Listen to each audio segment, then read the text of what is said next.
Bismillahirrahmanirrahim. Assalamualaikum warahmatullahi wabarakatuh. Alhamdulillah wassalatu wassalamu ala nabiyyina Mustafa Rasulillah wa ala alihi wa ashabihi wa man tabi'ahum bi ihsanin ila yaumil qiyamah, amma ba'd. Jemaah sekalian yang semoga senantiasa dirahmati Allah Subhanahu wa taala. Kita lanjutkan kembali pembelajaran kita dari kisah haji wada'nya Nabi sallallahu alaihi wasallam, yang mana di pertemuan terakhir kita kemarin kita sampai pada pembahasan rincian atau pembagian jenis-jenis haji. Ada namanya haji tamattu', ada namanya haji ifrad, tamattu' dan qiran. Ifrad itu kalau dalam satu manasik dia hanya berniat untuk haji tanpa umrah. Kalau tamattu', umrah dulu, nyantai-nyantai, baru kemudian haji. Yang terakhir adalah qiran, yaitu dalam satu manasik dia menggabungkan niat haji sekaligus umrah. Nah, khusus untuk haji qiran, maka dia wajib menyembelih seekor hewan hadyu, ya. Kita masuk ke kisah berikutnya atau penggalan kisah berikutnya dari haji wada ini.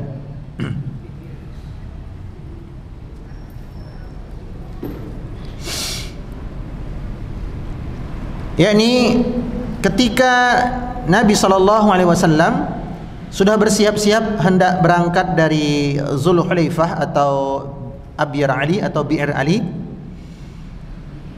tiba-tiba Nabi mendapat kabar bahwa Asma binti Umais yang merupakan istri dari Abu Bakar As-Siddiq, ya, istri kedua dari Abu Bakar As-Siddiq, ini ternyata melahirkan seorang bayi laki-laki. Farsalat ila Rasulillah sallallahu alaihi wasallam kaifa asna'. Maka Asma binti Umais kemudian mengutus sang suami yaitu Abu Bakar untuk bertanya kepada Nabi sallallahu alaihi wasallam apa yang harus dia lakukan. Ya, sudah di miqat, sudah berniat haji, tapi tiba-tiba apa? Melahirkan. Nah, gimana hajinya? Batal atau tidak? Atau apa yang harus dilakukan? Maka Asma binti Umais meminta sang suami, yakni Abu Bakar As-Siddiq, untuk bertanya kepada Rasulullah SAW, kaifa asna, apa yang harus dilakukan? Ya. Qala, maka Nabi berkata kepada Abu Bakar As-Siddiq, irtasili, suruh istrimu itu mandi besar. Kemudian wastaftari, ya. Jadi setelah mandi besar, suruh istrimu itu memakai apa? Istaftari itu memakai, mohon maaf ya, pembalut kain. Kalau zaman dulu sebelum adanya pembalut-pembalut yang sekarang modern, ya, dari mulai yang bersayap, ya, yang pakai mungkin terbang habis itu, ya. Pusing saya. Paling malas kalau istri udah nitip belanja itu di Indomaret. Pusing saya. Mas mau kemana? Swalayan. Titip ya. Apa? Pembalut. Waduh. Yang malam beda, yang bersayap beda, yang nggak bersayap beda, puyeng kita. Zaman dulu pembalut cuman apa? Kain yang disumpel, dan itu bisa reuse, dicuci kemudian dipakai kembali. Dan ini yang lebih, sebenarnya lebih sehat, ya. Tapi ya terkadang wanita-wanita sekarang malas kan nyuci-nyuci begitu, akhirnya pakai yang praktis, ya. Istaftari, ya, suruh istrimu itu apa? Memakai pembalut supaya enggak netes-netes. Bithaubin, dengan kain yang disumpal. Wa ahrimi, dan suruh dia berniat ihram. Suruh dia berniat ihram. Kemudian faf'alat ma fa'altan nas, kerjakan sebagaimana semua jamaah haji mengerjakan, illa bitawafin, kecuali mengerjakan tawaf. Jadi untuk wanita yang nifas, dia bisa mengerjakan semua ritual umrah, dia bisa mengerjakan semua ritual haji kecuali satu, yaitu tawaf. Kenapa wanita haid atau nifas tidak boleh mengerjakan tawaf? Ada beberapa sebab. Yang pertama, tawaf diwajibkan dalam keadaan suci. Meskipun para ulama merinci, ada berbeda pendapat, sucinya tawaf ini hanya di awal tawaf atau sepanjang tawaf. Nah, ini yang sering terjadi perbedaan pendapat sejak dulu kala. Ya, saya ulangi, apakah wajib dalam keadaan suci ini di niat awal tawaf saja atau sepanjang putaran tawaf? Ulama-ulama Syafi'iyah dan Malikiyah berfatwa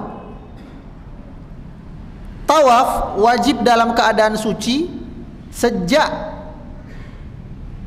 melambaikan tangan ke atas dengan mengucapkan Bismillah Allahu Akbar dan menyingsingkan lengan ihram yang kanan bagi laki-laki, berarti di situ sudah wajib suci sampai selesainya putaran yang ketujuh, finish di Hajarul Aswad. Ini pendapat Syafi'iyah dan Malikiyah. Ya, dan ini termasuk pendapat Hanabilah yang mutaqaddimin, yang awal-awal. Sementara sebagian ulama di antara ulama-ulama Hanafiyah dan ulama-ulama Hanabilah yang mutaakhirin, yang generasi akhir, yang kontemporer begitu, berfatwa tawaf hanya wajib suci di niat pertama, Bismillahi Allahu Akbar, putar. Nah, itu aja yang suci. Adapun ketika tawaf itu buang angin, maka tawafnya dilanjutkan saja. Ya, ini perbedaan pendapat di kalangan ulama fikih terkait suci itu ketika tawaf sejak kapan sampai kapan. Sebab kedua, kenapa Nabi melarang wanita yang haid atau nifas untuk mengerjakan tawaf? Jawabannya, karena tawaf adalah satu-satunya ritual manasik yang dikerjakan di dalam masjid. Adapun sa'i, tahallul, kemudian yang haji Mina, Muzdalifah, ya, lempar jumrah, semuanya itu di luar masjid. Arafah juga di luar masjid. Sehingga wanita yang haid tidak masalah, dia tinggal ikut semuanya kecuali tawaf. Dari sinilah muncul turunan fatwa berikutnya bahwa wanita yang sedang haid tidak boleh masuk ke dalam masjid. Ini pendapat ulama-ulama Syafi'iyah, baik yang mutaqaddimin maupun yang mutaakhirin. Ini juga pendapatnya para ulama Malikiyah yang mutaqaddimin. Adapun Hanabilah yang mutaakhirin, Malikiyah yang mutaakhirin berfatwa boleh wanita haid atau nifas masuk ke masjid asal dia memastikan bahwa tidak ada yang bakal netes. Ya. Nah, ini juga terjadi perbedaan pendapat. Allahu a'lam. Dari Asma binti Umays ini tadi istrinya siapa? Abu Bakar As-Siddiq. Yang mana dulunya Asma binti Umays ini adalah istrinya Ja'far bin Abu Talib, sepupu Nabi. Dan Ja'far bin Abu Talib adalah sepupu Nabi yang wajahnya, posturnya paling mirip dengan beliau sallallahu alaihi wasallam. Mirip banget. Dan Ja'far termasuk orang-orang rombongan yang hijrah ke Habasyah, baru kembali ke Madinah, baru berangkat ke Madinah tahun ke-8 Hijriah, sebelum perang Mu'tah, 2 bulan sebelum perang Mu'tah. Ya, setelah 11 tahun merantau, subhanallah. Ya, mohon maaf, setelah 12 tahun merantau dari Mekah ke Habasyah bersama sang istri Asma binti Umays. Lalu lalu hijrah ke Madinah tahun ke-8 Hijriah. 2 bulan kemudian terjadi perang Mu'tah, perang dahsyat antara pasukan prajurit kaum muslimin melawan tentara-tentara Romawi.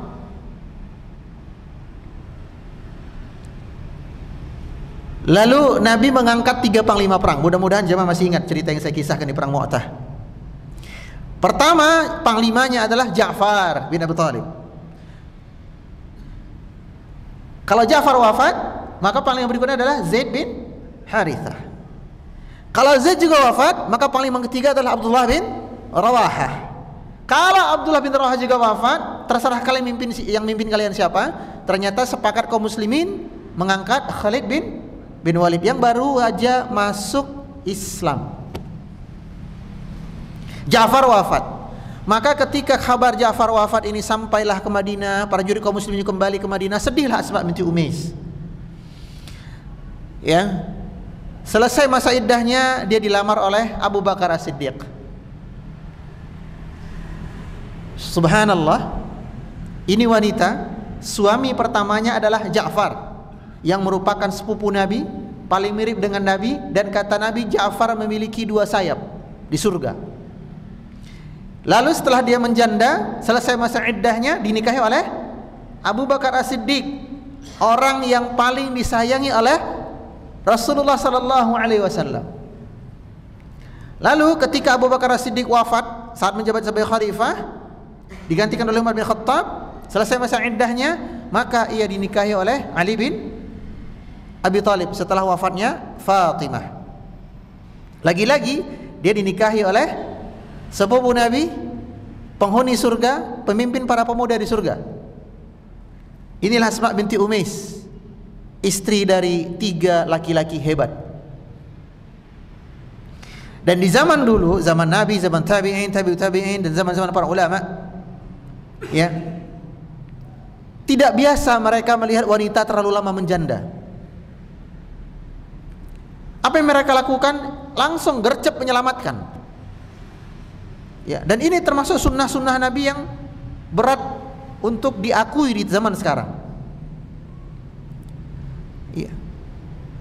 Dan Nabi sallallahu alaihi wasallam memuji, ya, menjanjikan jaminan pahala yang luar biasa kepada mereka-mereka yang apa? Membantu menyelamatkan dan mengayomi para janda ini. Ya. Ini apa namanya? Kisahnya Asma binti Umais. Faedah berikutnya dari kisah Asma binti Umais adalah udah hamil tua, tinggal nunggu hari H, sempat-sempatkan berangkat haji. Hamil tua ini sudah mau melahirkan, tapi masih tetap semangat untuk berangkat haji. Ini sekali lagi menunjukkan ghirah dan semangatnya para sahabat dan sahabiyah untuk mengikuti jejak ibadahnya Nabi sallallahu alaihi wasallam. Baik, kisah berikutnya. Nabi pun berangkat bersama kaum muslimin keluar dari Zulhulaifah menuju Madinah, menuju Mekah. Baru 50 km berjalan sekitar daerah Al-Baidah.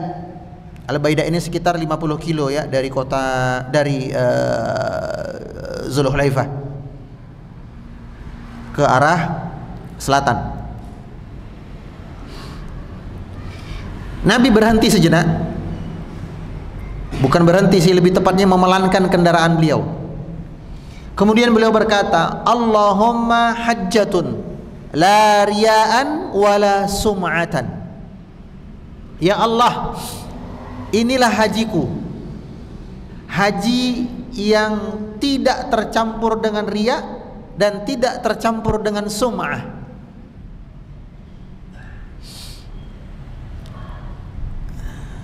Ini doa yang dibaca Nabi. Allahumma hajjatun la riya'an wala sum'ahan.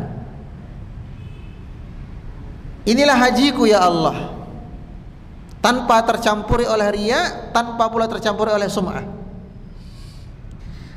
Inilah satu-satunya ibadah yang Nabi kerjakan. Nabi mengucapkan ibadah tanpa riya dan sum'ah. Salat gak kayak begitu. Salat berniat, bertakbir, Allahu Akbar. Puasa berniat langsung puasa. Tapi khusus untuk haji, Nabi memulainya dan mengucapkan Allahumma hajjatun la riya'an wala sum'atan. Ya Allah, inilah hajiku tanpa riya dan sum'ah. Apa sebab atau apa hikmahnya? Ya, pertama, di antara penjelasan terbaik adalah yang pernah kami dapati dari muhadarah atau daurah online Syekh Abdul Razak, bahwa haji ini ibadah yang rawan untuk pamer. Apa ada orang pamer yang ngerjakan sholat Jumat? Enggak ada kan? Mana ada orang pulang sholat Jumat terus pengen dipanggil Pak sholat Jumat? Enggak ada. Apa ada orang selesai puasa pengen dipanggil Bu Saum? Kalau perempuan Soimah ya, nama orang juga ya. Laki-laki Soim, perempuan Soimah, nama orang ya. Ya kalau namanya Soimah ya tentu dipanggil Soimah, artinya kan wanita yang berpuasa ya. Apa ada orang selesai puasa pengen dipanggil Pak Puasa? Nggak ada. Jadi haji atau umroh haji kecil itu ibadah yang rawan banget dengan pamernya. Kenapa? Karena ibadah haji dan umroh ini butuh effort yang luar biasa. Dia mengumpulkan uang sekian tahun, ya kan? Ditabung. Ketika tetangga-tetangga nabung untuk beli motor, untuk dia, istrinya, anaknya ada 4 motor di rumah, dia nabung untuk haji atau untuk umrah. Belum lagi ketika di sana, apalagi zaman sekarang ya kan, teknologi kamera handphone kan luar biasa. Selesai tawaf, Ustadz, des pundi Bu? Minta tolong fotokan. Titip foto gini loh. Oh nggih. Sini HP-nya. Bentar Ustadz, kita pose dulu. Pose gimana Bu? Sebentar ya. Nanti kalau saya bilang, "Oke Ustadz, cekrek," gitu ya. Ya udah, kita bantu arahkan. Ibunya masang gaya berdoa. Padahal nggak sedang berdoa. Ini rawan untuk apa? Pamer. Yang kedua, mungkin hikmah yang kedua adalah karena ibadah haji ini, kita kalau haji terbiasa dipanggil haji sama askar di sana, betul? Ya, kan? Ya haji, tarik. Pak Haji, ini jalan. Jangan sholat di sini, betul? Tarik. Lagi jalan tiba-tiba imam sudah hampir ruku, langsung berhenti di tengah jalan, sholat. Ya haj, tarik, amsh. Jalan cepat, nggak boleh di sini sholat, ini jalan. Bayangkan itu. Kalau hajinya 40 hari jenengan dipanggil haji atau hajjah, pulang ke Indonesia, tetangga nggak manggil haji atau hajjah, kayak rasa-rasa, aduh, askar aja manggil aku haji. Prajurit Saudi menghormatiku, tidak memanggil namaku, dia panggil aku haj. Dia tidak reda ketika nama yang ditulis di undangan rapat masjid tidak ada hanya. Apalagi kalau dia sudah haji 2 kali, Ini rawan sekali ibadah haji atau umrah itu untuk apa? Pamer dan ya dipanggil haji atau hajjah. Mungkin ini di antara hikmahnya ya.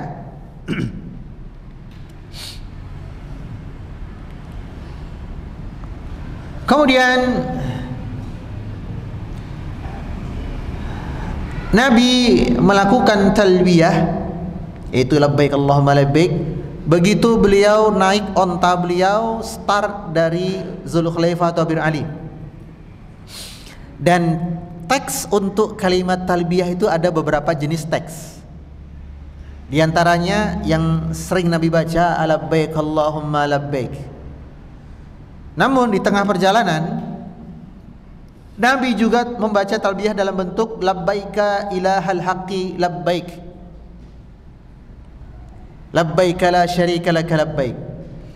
Kemudian ada pula para sahabat yang membaca talbiyah dengan teks yang beda, yaitu labbaik dzal ma'arij labbaik, labbaika la syarika laka labbaik, dan seterusnya. Yang mana hal ini tidak diingkari oleh Nabi sallallahu alaihi wasallam. Menunjukkan apa? Menunjukkan kalimat talbiyah boleh ada sedikit penambahan, pengurangan atau pengubahan selama tidak mengubah konteks inti kalimat talbiyah.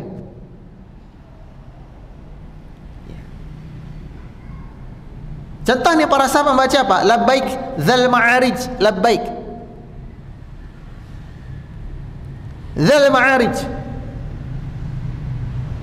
Dza itu di sini berfungsi apa? Pemilik atau sang. Ma'arij yang turun ke langit bumi. Atau dzal ma'arij di sini sang pemilik roh yang dinaikkan ke atas langit dan seterusnya. Berarti boleh dong kita misalnya berdoa, bertalbiyah labbaik ya malikul arsh labbaik, labbaik wahai sang pemilik arsh. Boleh? Boleh. Kenapa? Karena tidak mengubah inti dari kalimat talbiyah. Nah, sehingga kalimat talbiyah ini adalah salah satu zikir yang kita diizinkan untuk menambahi sedikit atau mengurangi sedikit atau mengubah sedikit selama tidak mengubah konteks kalimat talbiyah. Jadi nggak usah bingung nanti, ya. Ketika keluar dari hotel berbarengan dengan jemaah-jemaah di negeri Yaman, Sudan misalnya begitu ya. Lalu Anda dengar talbiyah mereka labbaika dzal ma'arij labbaik. Ini Islam aliran apa? Padahal itu termasuk bagian dari kalimat talbiyah, ya.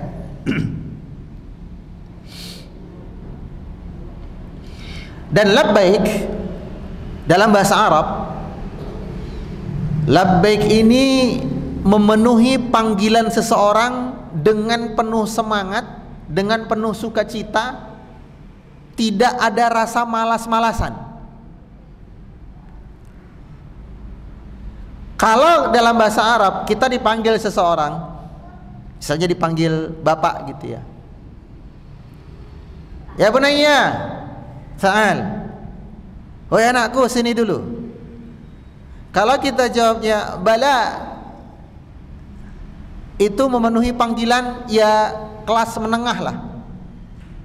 Tapi kalau kita menjawab panggilan orang tua dengan labbaik ya abi, aku penuhi panggilanmu wahai ayahku, maka dalam struktur bahasa Arab, labbaik ini adalah memenuhi panggilan seseorang dengan penuh semangat, dengan penuh sukacita, tidak ada rasa malas.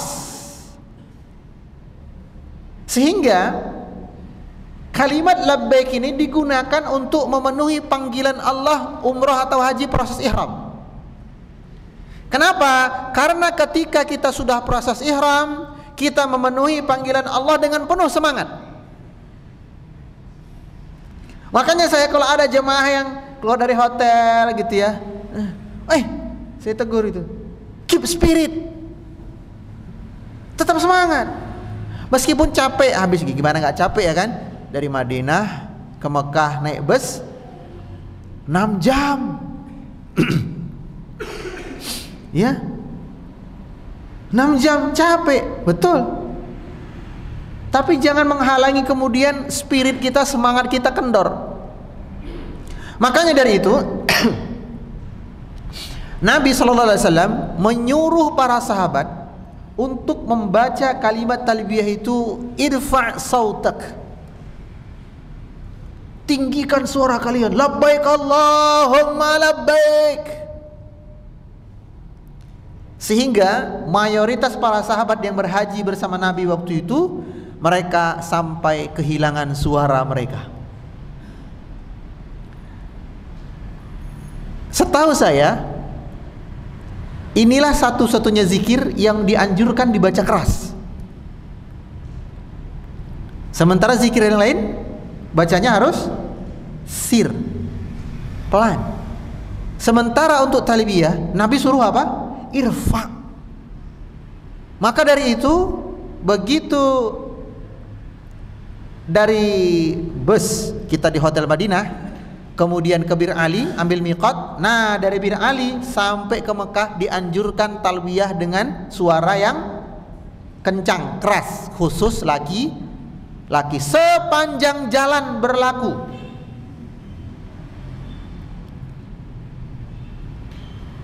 Kalau sudah lelah boleh istirahat nggak? Boleh. Boleh tidur sejenak? Boleh. Boleh minum-minum dulu? Boleh. Boleh nyemil snack dulu? Boleh. Tapi jangan tidur sepanjang perjalanan. Begitu dulu masuk bus dari hotel ke Bir Ali, kemudian pembimbing mengatakan, Bapak-bapak, ibu-ibu, mari kita berniat untuk umrah. Labbaik Allahumma umratan, Allahumma mahalli haitsu habastani, labbaik Allahumma labbaik, labbaik la syarika lak labbaik, sampai selesai. Pembimbingnya masih bersuara labbaik Allahumma labbaik, jamaahnya bismika Allahumma amutu wa ahya. Tidur sepanjang jalan, rugi. Para ulama sepakat zikir terbaik ketika sudah proses ihram adalah kalimat talbiyah, mengalahkan zikir-zikir yang lain. Ketika perjalanan ini status ihram, tidak ada zikir yang lebih afdal kecuali talbiyah. Maka rugi banget perjalanan 400 km dari Bir Ali ke Mekah, isinya cuman adu mekanik ngorok. Pernah nih saya dapati jemaah saya itu 5 menit pertama doang semangat, habis itu ada tidur, krak, disambut sana gro, krak, gro. Kalau setengah jam tidur tidak apa-apa, istirahat ya kan. Tapi kalau 5 jam rugi nih. Ya, pahala yang dia sia-siakan karena belum tentu tahun depan bisa berangkat lagi. Dan kalimat talbiyah adalah satu-satunya zikir yang hanya bisa dibaca ketika ihram. Beda sama zikir yang lain. Subhanallah bisa Anda baca kapan saja, betul? Astagfirullah bisa Anda baca kapan saja. Tapi talbiyah nggak mungkin Anda berangkat dari rumah mau sholat maghrib ke sini labbaik Allahumma labbaik. Nggak bisa. Ya, maka manfaatkan momentum itu untuk bertalbiyah. Ustaz, takut suara serak, ada air Zam-Zam. Makanya di hari terakhir Anda di Madinah, nyetok air Zam-Zam 5 botol mineral, 5 aja, nggak usah banyak-banyak. Ya, 5 botol kecil-kecil itu tahu ya? Nah, segini. 5 botol segini air Zam-Zam. Jangan lebih, karena sebagian ulama nggak boleh, melarang. Sebab apa? Sebab air Zam-Zam di Madinah itu wakaf untuk yang di masjid, bukan yang di luar masjid. Sehingga semisal Syekh Ibrahim Ruhaili berfatwa tidak boleh air Zam-Zam di Masjid Nabawi itu dibawa keluar kecuali sedikit. Jadi kalau mau dibawa keluar dari Madinah, dari Masjid Nabawi itu ya 3 kecil botol ya, 3 botol kecil atau 5 botol. Jangan 5 dirjen.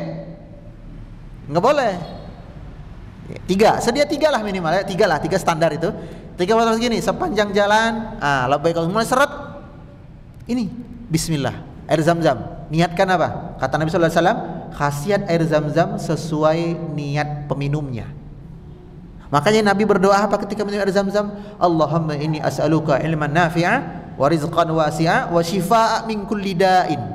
Dan kesembuhan dari semua penyakit. Nah, penyakit tenggorokan, talbiyah kering itu baca. Ya Allah, sembuhkan kerongkonganku yang kering karena baca talbiyah.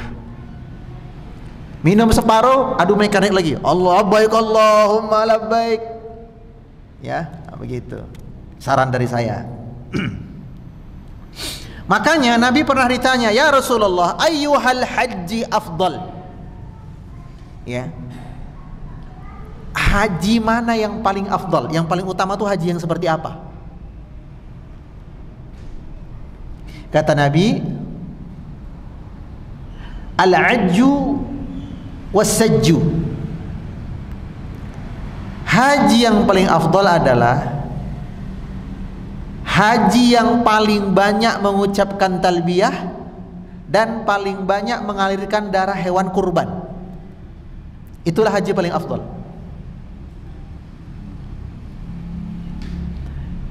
Jadi haji yang paling afdal itu bukan haji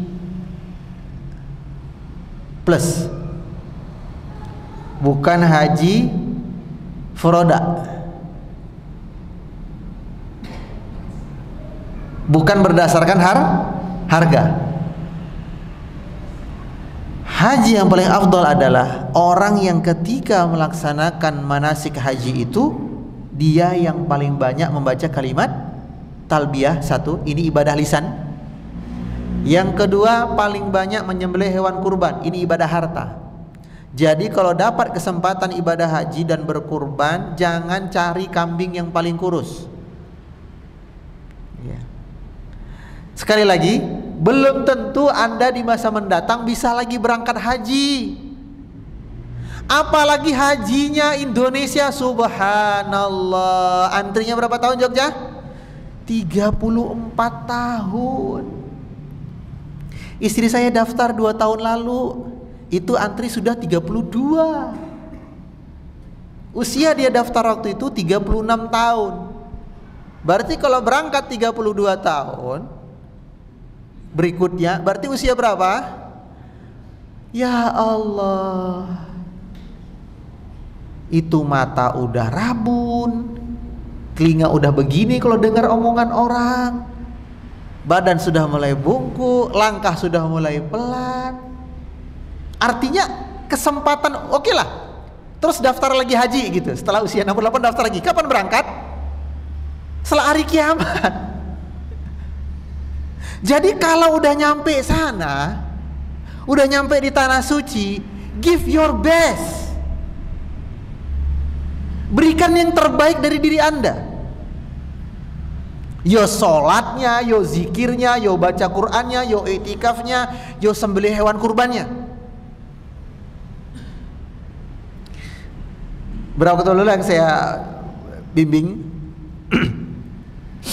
nyaris semua itinerary yang kami susun dari travel itu tidak ada yang dilaksanakan, kecuali sekitar 30% saja.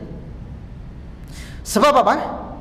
Sebab ketika saya berdiskusi dengan jamaah, ketika sampai di hotel Madinah pertama kali, kita nunggu di lobi sambil pembagian kunci kamar, saya jelaskan itinerary. Lalu saya lempar kepada jamaah, ini itinerary yang sudah kami susun.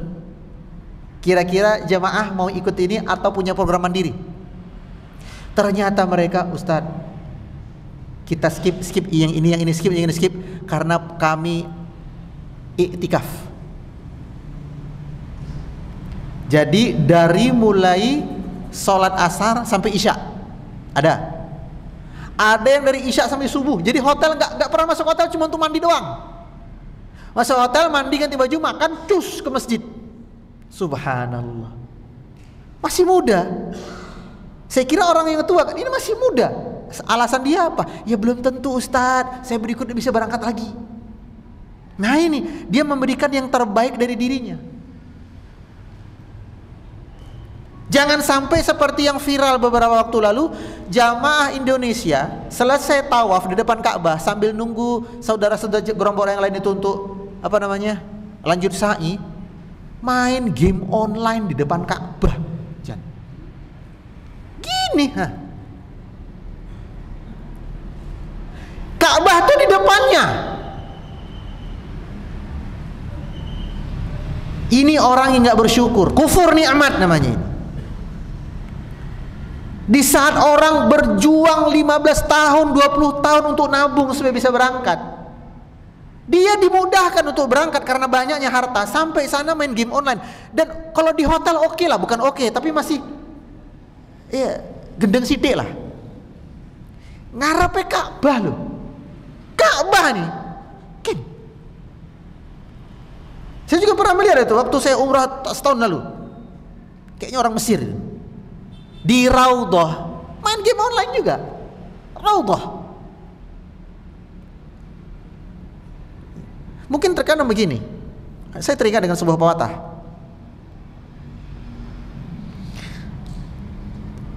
Terlalu sering berinteraksi dengan sesuatu, lama-kelamaan akan menumpulkan sensitivitas kita terhadap sesuatu tersebut. Saya ulangi ya. Terlalu sering berinteraksi dengan sesuatu terkadang mengakibatkan sensitivitas kita terhadap sesuatu tersebut itu turun. Contoh, pertama kali turun dari tangga, karena Ka'bah itu di bawah kan, kita dari jalan pelataran, kemudian turun tangga, betul? Menuju Ma'taf, tempat tawaf.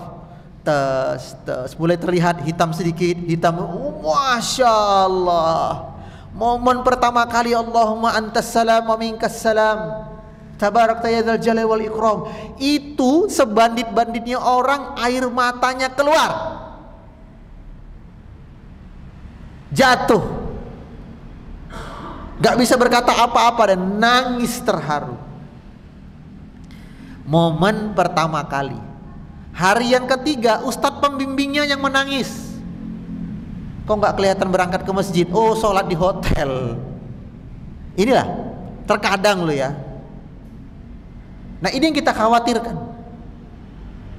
Mungkin mereka yang berbuat seperti itu sudah kesekian kali berangkat, sehingga sensitivitasnya tumpul. Makanya Nabi SAW mengajarkan sebuah doa, Allahumma a'inni ala dzikrika wa syukrika wa husni ibadatik. Ya Allah, tolonglah aku di bagian akhir, wa husni ibadatik, agar aku bisa terus meningkatkan kualitas ibadahku. Ya. Selanjutnya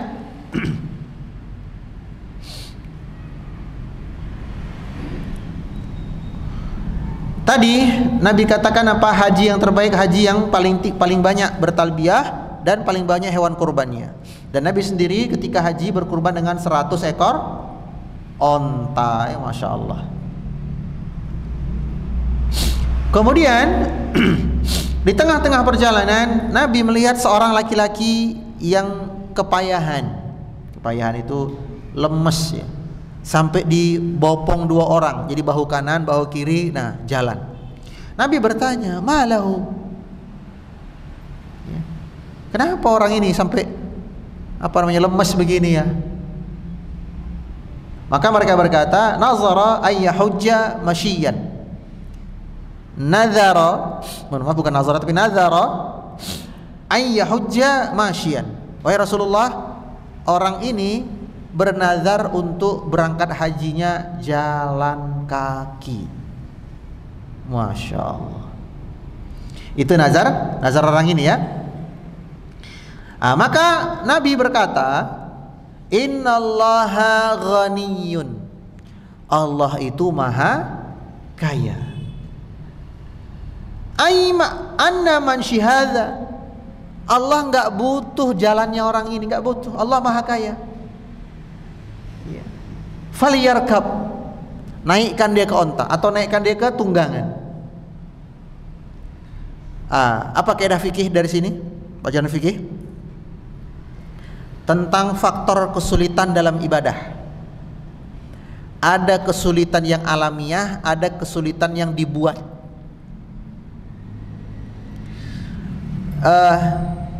Di antara seni melipat gandakan pahala adalah ketika mengerjakan ibadah tersebut kita mengalami kesulitan yang lebih berat dibandingkan orang lain.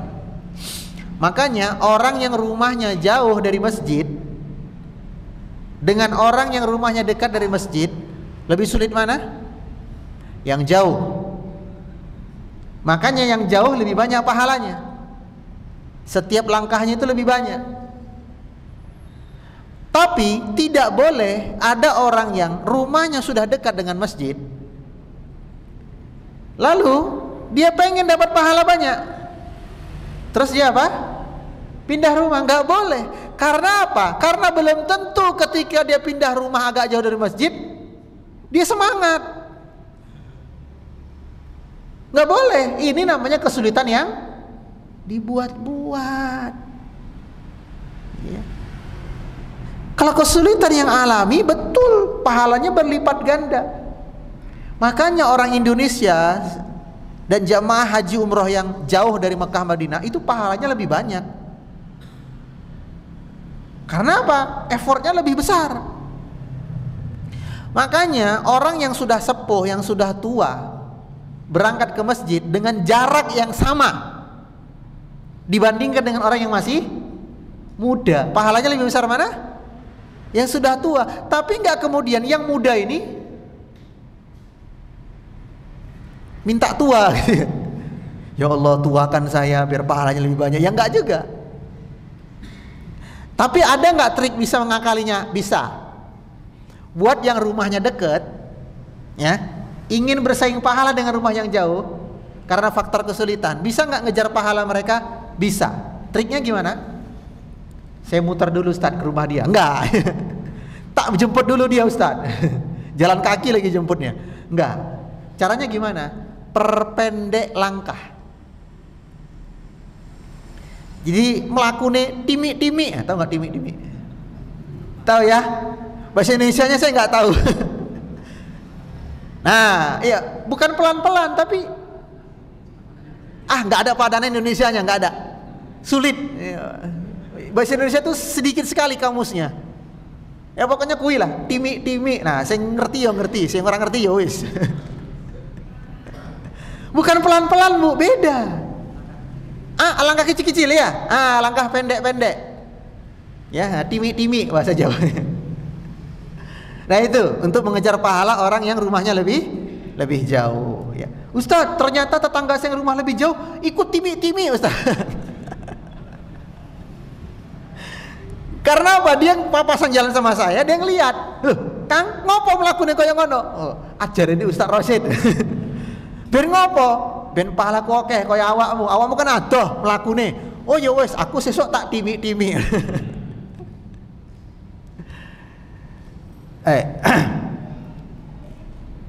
Nah, faedah kedua dari kisah ini, bernazar untuk mempersulit diri itu nggak boleh. Harus dibatalkan nazarnya. Iya. Karena nazar itu kan ada beberapa bentuk ya. Yang pertama nazar ibadah, yaitu nazar yang isinya akan mengerjakan ibadah tertentu jika mendapatkan sesuatu. Contoh, ya Allah saya bernazar kalau anak saya keterima jadi dosen atau CPNS atau apapun itu, saya bernazar akan ngunduh pengajian ibu-ibu. Padahal jatah dia udah lewat, tapi pengen ngunduh lagi gara-gara apa? Punya niatan. Nah ini ibadah. Kalau ternyata anaknya keterima, wajib ditunaikan. Ini nazar ibadah. Yang kedua, nazar yang hukumnya mubah. Jenis nazar ini tanpa pun dinazarkan pasti dikerjakan. Contohnya apa? Ya Allah saya bernazar kalau anak saya lulus di perguruan tinggi ini, saya bernazar akan makan 3 kali sehari. Wallahu a'lam. Nanti kita lanjut setelah azan ya.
Iya, yang kedua nazar mubah, yaitu sesuatu yang tanpa pun dia nazarkan, ya pasti dia lakukan gitu loh.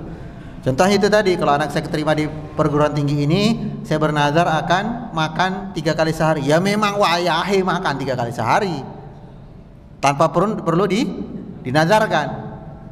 Yang ketiga, nazar yang sifatnya makruh. Nazar bentuk ini nazar yang sifatnya menzalimi diri sendiri sebenarnya. Contohnya apa ini tadi? Saya bernazar akan berangkat haji jalan kaki. Maka Nabi perintahkan apa? Fal yarkab, naikkan dia ke onta. Kan sudah ada fasilitas gitu loh. Kenapa menyulitkan diri sendiri? Ya, saya bernazar akan jalan kaki ke Kaliurang misalnya. Ngapain gitu loh. Nah, kalau orang seperti ini, nazarnya tidak usah ditunaikan. Pertanyaannya, kalau nazar makruh dia kan nggak ditunaikan, bayar kafarah nggak? Dari kisah ini Nabi nggak nyuruh dia bayar kafarah, ya. Sehingga sebagian ulama berfatwa nazar yang sifatnya makruh lalu tidak ditunaikan tidak perlu bayar kafarah, dia cukup bertaubat saja. Yang keempat, nazar yang sifatnya haram untuk dikerjakan, baik dalam bentuk kezaliman maupun kesyirikan, fana'udzubillah. Nah, yang ini karena tidak boleh dikerjakan nazarnya, maka dia wajib kena kafarah, ya, berpuasa 3 hari berturut-turut, atau memberi makan 10 fakir miskin, atau memberi pakaian 10 fakir miskin, atau memerdekakan seorang budak. Apa contoh nazar yang sifatnya haram? Ya Allah, saya bernazar kalau saya nanti mampu beli mobil, ya, saya ganti knalpotnya dengan knalpot racing, terus saya geber-geber di tetangga saya. Ah, ini dia bernazar tapi untuk suatu tindak kezaliman, tak boleh, nggak boleh dia kerjakan, maka wajib bayar kafarah. Ya, wallahu ta'ala alam. Yang terakhir,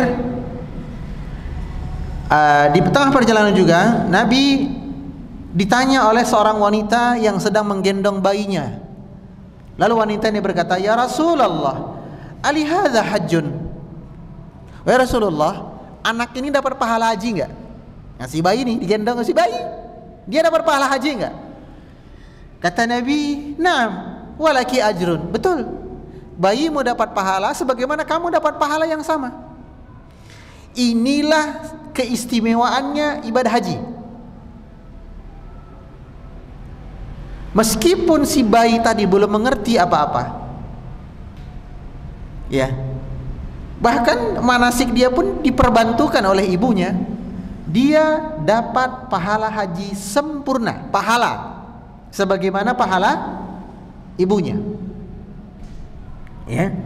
Namun ingat, haji yang dikerjakan anak kecil ini haji tatawwu, haji sunnah, bukan haji fardu atau haji Islam. Artinya, meskipun kita misalnya ada di antara kita yang masih kecil sudah diajak haji sama orang tuanya atau sama simbahnya, sekeluarga begitu ya. Begitu kita dewasa, kita belum terlepas dari kewajiban minimal sekali seumur hidup hajinya, nggak lepas. Berarti kewajiban haji masih ada. Ya. Nah, wallahu taala alam, barakallahu fiik, subhanakallahumma wa bihamdika, asyhadu an la ilaha illa anta, astaghfiruka wa atubu ilaik. Assalamualaikum warahmatullahi wabarakatuh.